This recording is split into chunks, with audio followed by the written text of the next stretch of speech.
Thank you very much, Rafa, for that very kind invitation. And thank you all for joining us today to discuss this important topic. I'm really delighted that this community exists. I think it's a really essential function to bring together people who are working in this space and commend you for the organization. As Rafal kindly said, I'm going to speak about a book called Long Problems, which is looking at the challenge of governing across time. Just to motivate that idea, let me show you, if I may, a picture, which I think gets at what we're trying to talk about today. So this picture, which hopefully you can see, yes, good, is titled um, is a glimpse into the Industrial Revolution, and it's showing us the rise of carbon from horrible factories that were pumping coal smoke up into the air. It was painted recently, but it's depicting a scene 250 years ago. And the carbon that we put into the atmosphere 250 years ago is in large part still up there today, creating the fires and droughts and heat and floods and other impacts of climate change that people all around the world are experiencing as a contemporary, real, urgent crisis. And of course, the carbon we're putting into the world today is going to be there for not just our lifetime, but for many lifetimes after ours to come, creating even more impacts onto our collective world.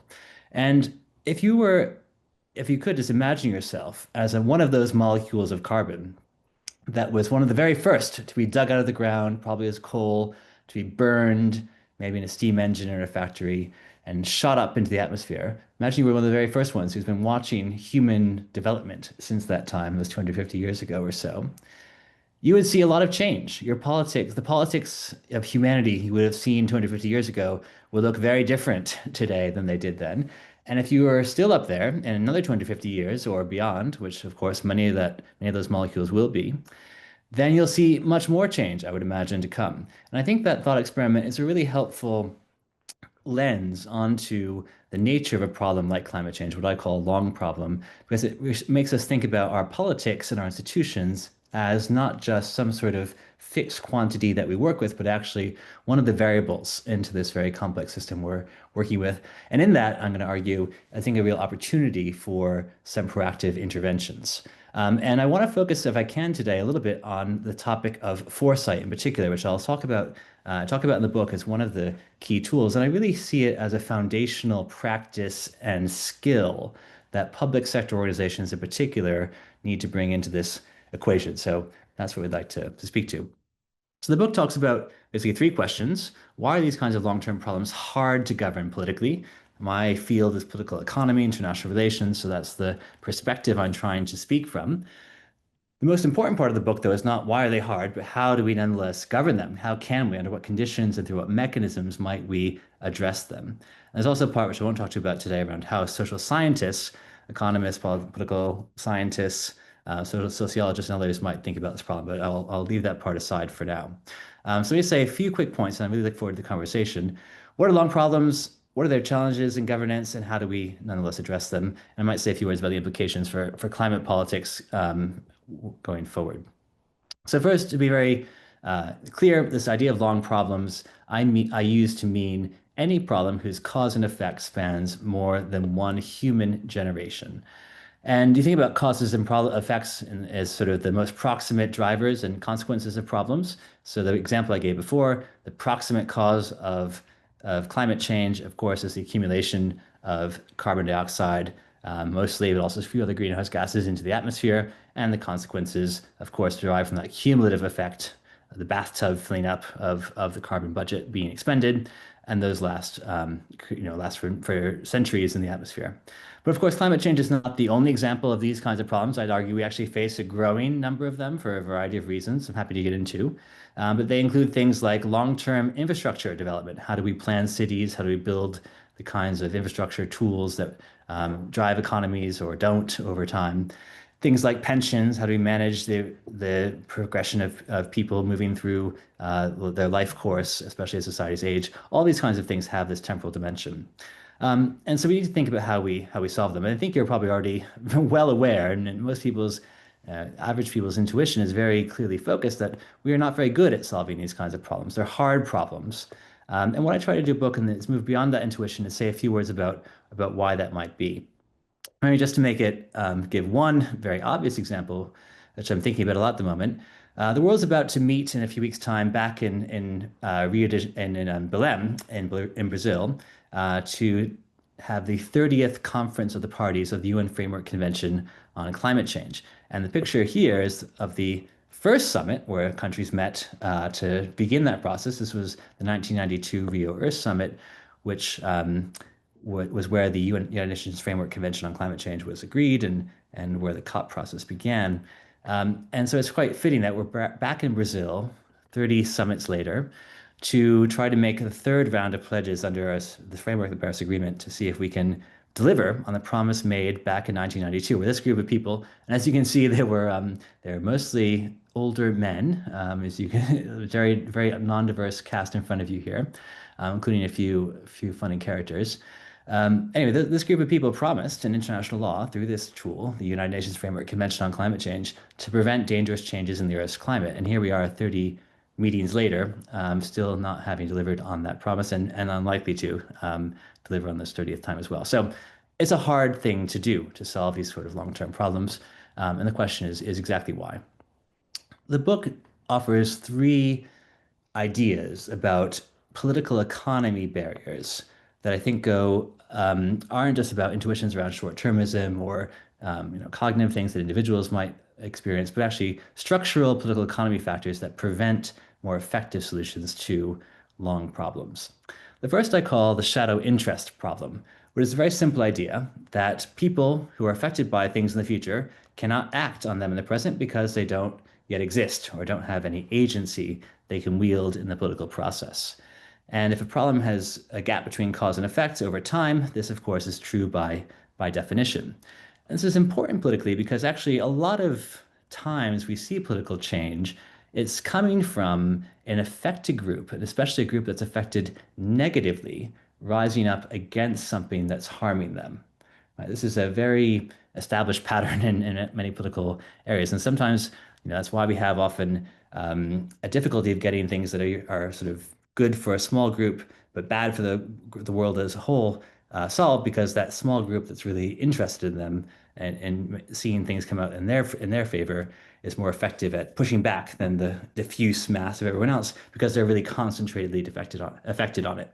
So this problem, when multiplied across time, creates a shadow interest difficulty where we don't have agency around people affected by the problem. And you're probably saying, well, something like climate change just happens on an ongoing basis. So there are people being affected by climate change today, of course, and they are indeed rising up and asking for demanding solutions and pushing for action. But the point is that they weren't there in 1992, right? They weren't there when we had much more scope to begin the preventative work that we're now really delayed on, or at least the ones that were there were much fewer, much smaller, much less powerful. And the people who are going to need to be of the scale of the impacts we're going to see, say, in 2050, the vast swaths of the agricultural economy, the vast sectors of coastal real estate, the insurance companies, the banks that depend on mortgages to homes, all those big, powerful interests in society, they are not yet activated on the issues to the extent and scale they will be. They are the shadows. We only can see the shadows of that political power. So the point is that this time gap really saps action from those who are negatively affected by things. Okay, so that's the first barrier. The second one I call the institutional lag problem, which is basically the dilemma of managing the right degree of durability with the right degree of adaptability. As time expands, as time goes on, problems often evolve and change. Institutions, which are things we create, laws, policies, regulations, organizations, agencies, sometimes even constitutions, those are the things that we have to solve them. But of course, institutions have to be fairly durable to have any kind of effect. You can't have a law that appears today and is gone tomorrow and expect to do much. So they have a stickiness to them by their very nature. But as time goes on, that can become increasingly dysfunctional if problems for various both exogenous and endogenous reasons evolve in different directions. And again, I think we see this very clearly in the case of climate change. When that promise was made in 1992, people mostly thought about climate change as another sort of kind of pollution problem, essentially. Bad stuff is coming out of the pipe, so we need to find ways to reduce the bad things coming out of the pipe. Of course, we now understand climate change is a much more complex beast, and the impacts of climate change, that is adaptation, resilience, are very front and center on the agenda of most countries in the world, and increasing number of even countries that were thinking of themselves as relatively insulated from these impacts. And yet the institutions are way behind on this. So if you look, for example, what countries have pledged on mitigation through their nationally determined contributions under the Paris Agreement, you see, obviously a lot more progress needs to be done, but also some quite substantial efforts and a lot of policy tension, a lot of funding. But by far, far, far less work has been done so far on adapting to the impacts of climate change. And that's true for rich countries and poor countries equally. And so we have this big lag between the way we're thinking about the problem and the way the problem is evolving quite quickly.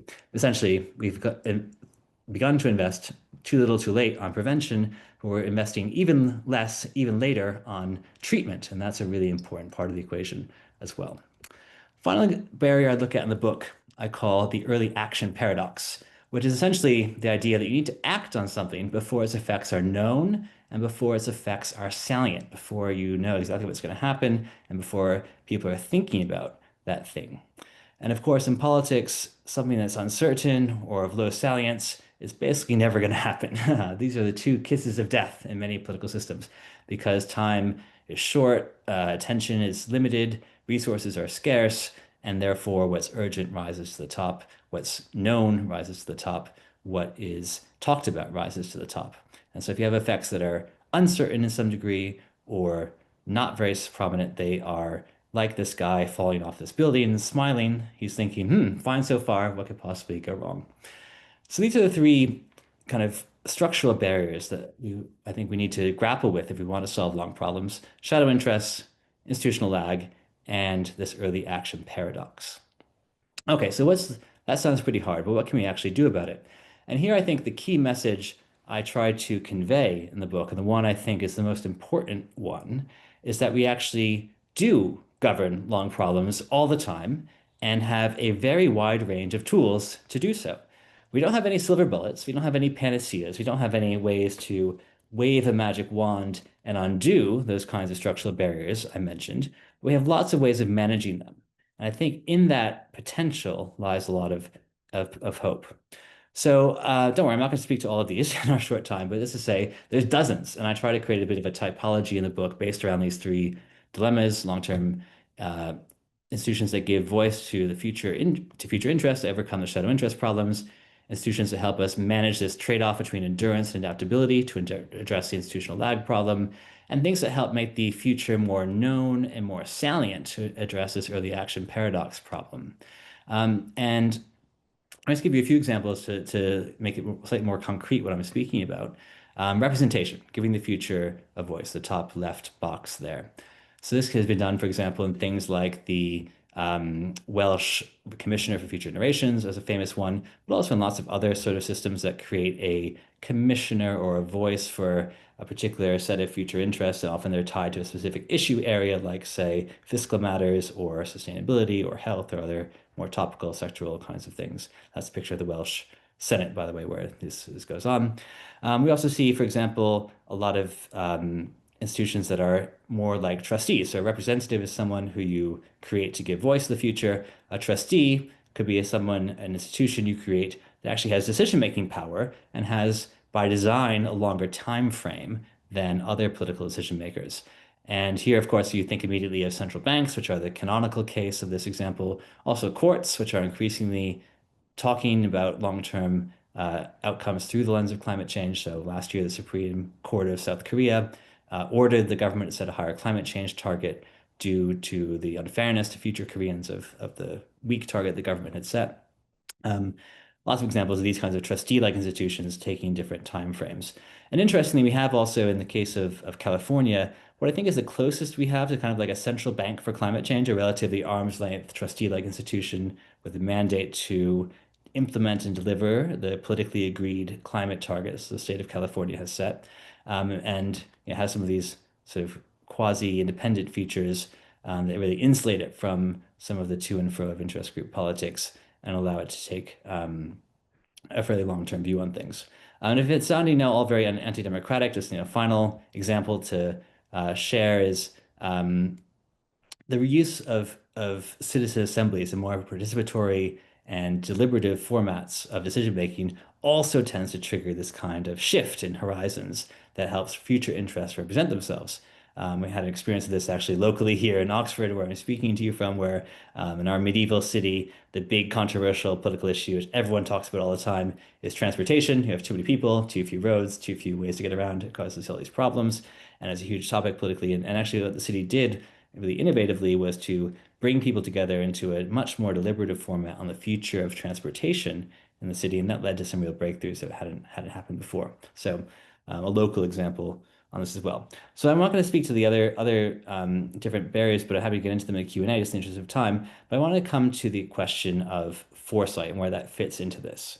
And you'll see it listed here on the far screen, on the far column rather, around making the future known and salient. And here's, I think, even though I kind of listed in this typology on the third column over, I think this is actually maybe the starting point for many governments working on addressing long problems. If you don't know what's out there, if you don't have a way to think about uncertainty in a structured way, then it'll be very hard to make progress on many of the other techniques. And of course, foresight is, in my view, one of the most promising ways we have to institutionalize that into different parts of the public policy deliberation system. Um, there are lots of other ways, of course, to make the future known and more salient. You can use more modeling techniques. I mean, every government in the world has an organization like what here in the UK is called the Office of Budgetary Responsibility, or in the US is called the Congressional Budget Office. These tools that help to sort of model the fiscal impact of different laws to give markets, which governments are borrowing from, sense of how the fiscal situation will evolve going forward. Those are really important examples of this, but they can, of course, be applied much more widely than that narrow fiscal example suggests. And I think the advantage of foresight, of course, is to go beyond the modeling, which is about prediction and working with known things to try to create reasonable guesses about the future, to creating heuristics and tools that navigate inherently complex, inherently uncertain things, and making them really salient in a way that political decision makers can wrap their heads around and work on. And just to say one, example of this that I'm quite excited about, I'm not sure if anyone here is from the government of Kenya, but if they are, you have in Kenya created this last year a caucus for the future in the Senate of Kenya, which you see a picture of here, which is really a fascinating example. It's risen in response to some of the, you'll have maybe heard of the social unrest that took place in Kenya last year around some of the debt sustainability questions and some of the lack of opportunities for young people felt they had in a world constrained by the promises of the past that have been offered on debt and an overextension of the country's future to foreign creditors. And this is a really, politically salient and powerful example in Kenya. And so the solution was to try to create an institutional way to look at those kinds of issues in a systematic way going forward and to do essentially a mix of horizon scanning, prediction, modeling, and just discussion with senators and other people in Kenya, but also with different community groups and stakeholders. I think that's a really, promising example of where this can begin to emerge. So we need these kinds of tools to navigate this kind of complexity, and I think they're bubbling up all over the place in ways that are actually not incredibly expected. So let me just conclude by offering a few ideas on where this might lead us and what it might mean for climate change going forward. So, like I said at the beginning, the key insight, I think, from taking a longer term view is that politics is a variable, institutions are variable. Geologists like to remind me when I speak to them that, for a geologist, a rock is a verb, as this picture. Oh, sorry, this I might be muted. Just hopefully you can still hear me okay. Checking. Yeah, we can hear you well. Good. Sorry, I just got a notification on Zoom saying I was muted. So yes, geologists say rocks are verbs because they change all the time if you're looking at rocks in a geologic sense. And I think we in social science and political science in particular are too quick to assume that the institutions and the politics that we have are the ones we must work with for all time going forward. And the insight and the opportunity I think the long problems frames affords is to look beyond that and to see how we can devise interventions that think about reforming our institutions as one of the ways to get better at managing long problems. Um, there's also, I think, a really interesting groundswell of these efforts beginning in very small and maybe disconnected ways around the world, but with real potential to scale. So I mentioned the Kenya example, but there's plenty of others bubbling up as well. I mentioned South Korea as a legal intervention. This year, the European Commission has for the first time a commissioner whose portfolio includes responsibility for intergenerational fairness. So I think there's lots of interest in this dimension. And of course, last year, many of you will be aware that the UN had another summit, the Summit of the Future, they rather grandiosely called it, that agreed, amongst other things, a declaration on future generations, through which countries again made this promise that they would safeguard the needs and interests of future generations. And so that kind of normative goal setting from a multilateral body like the UN, I think is quite important for imagining this as a slightly bigger, longer term, if you will, and more comprehensive evolution of where governance might go. There's 1,000 different examples of ways of trying to solve long problems, many of which already exist, many of which are being created all the time, will over time, I think, have the potential at least to shift us to a fairly different understanding of what it means to address long problems, where we kind of think about the future of democracy, future of governance more generally, as inherently much more temporally well adjusted than it is now. That's the opportunity that we might be able to look to. So I'll leave you with that thought for what the future might bring, a very big picture thought. What I really love to discuss is how in your work you're seeing the possibility of applying foresight in particular, but also these other tools as part of a system and where you're finding resonance, where you're finding pushback, and how that might look in your work. So looking forward to the conversation.